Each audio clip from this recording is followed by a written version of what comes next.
ನಮಸ್ಕಾರ ಸ್ನೇಹಿತರೆ, ನಾನು ನಿಮ್ಮ ನಾಯಕ. ನಾನು ಇವಾಗ ಬಳ್ಳಾರಿ ಜಿಲ್ಲೆ ಸಿರುಗುಪ್ಪ ತಾಲೂಕಿನ ಉಡೇಗೋಳು ಎನ್ನುವ ಗ್ರಾಮದಲ್ಲಿದ್ದೀನಿ. ಉಡೇಗೋಳು ಗ್ರಾಮ ಸಾಕಷ್ಟು ಐತಿಹಾಸಿಕ ಹಿನ್ನೆಲೆಯನ್ನು ಹೊಂದಿರುವಂಥದ್ದು. ಯಾಕಂದರೆ ಇಲ್ಲಿ ಅಶೋಕನ ಶಾಸನ ಇರುವಂಥದ್ದು. ನೀವು ನೋಡ್ತಾ ಇರುವುದು ನನ್ನ ಹಿಂಬದಿ ಇರುವಂಥದ್ದೇ ಅಶೋಕನ ಶಾಸನ. ಈ ಶಾಸನ ಏನು ತಿಳಿಸುತ್ತಪ್ಪ ಅಂದರೆ, ಧರ್ಮ ಪ್ರಚಾರಕ್ಕೆ ಬೌದ್ಧ ಧರ್ಮವನ್ನು ಸ್ವೀಕಾರ ಮಾಡಿದ ನಂತರ ತಾನು ಧರ್ಮ ಪ್ರವರ್ತಕನಾದಮೇಲೆ ಹೇಗೆಲ್ಲ ಆ ಬೌದ್ಧ ಧರ್ಮದಲ್ಲಿ ನಡ್ಕೋಬೇಕಂತಂದು ಇದರಲ್ಲಿ ಕಾಣಿಸಿರುವಂಥದ್ದು. ಇನ್ನೊಂದು ಮಹತ್ವ ಅಂತಂದರೆ, ಅಶೋಕನಿಗೆ ದೇವನಾಮ ಪ್ರಿಯ ಮತ್ತು ಪ್ರಿಯದರ್ಶಿ ಎನ್ನುವಂಥ ಎರಡು ಬಿರುದುಗಳು ಇದ್ದು ಅನ್ನೋಂಥದ್ದು ಈ ಶಾಸನದಲ್ಲಿ ಉಲ್ಲೇಖ ಆಗಿರುವಂಥದ್ದು. ನಿಜಕ್ಕೂ ನೀವು ನೋಡ್ತಿರ್ಬೋದು, ಇನ್ನೂ ಕೂಡ ಸುಸಜ್ಜಿತವಾಗಿ ಆ ಭಾಷೆಯನ್ನು ಓದ್ಬೋದು. ಪ್ರಾಕೃತ ಭಾಷೆ ಬ್ರಾಹ್ಮಿ ಲಿಪಿಯಲ್ಲಿ ಇರುವಂಥದ್ದು ಭಾಳ ವಿಶೇಷವಾಗಿದೆ.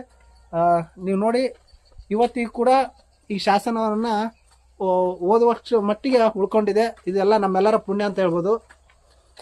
ಅಶೋಕನ ಶಾಸನಗಳು ಯಾಕೆ ಮಹತ್ವ ಆಗುತ್ತಂದರೆ, ಅವನು ಸಾಮ್ರಾಜ್ಯ ಎಲ್ಲಿವರೆಗೂ ಇತ್ತು ಮತ್ತು ಈ ಸ್ಥಳಗಳು ಎಷ್ಟೋ ಬಹುಮುಖ್ಯ ಆಗಿದ್ವು ಅಂದಿನ ಕಾಲದಿಂದ ಅನ್ನೋದಕ್ಕೆ ಸಾಕ್ಷಿ ಆಗುತ್ತವೆ. ಯಾಕಂದರೆ ಇವು 2300 ವರ್ಷಗಳು ಕಳೆದಿವೆ. ಅಕ್ಷರ ಇನ್ನೂ ಉಳ್ಕೊಂಡಿದೆ ಅಂದರೆ ನಮ್ಮ ಭಾಗ್ಯವೇ ಸರಿ.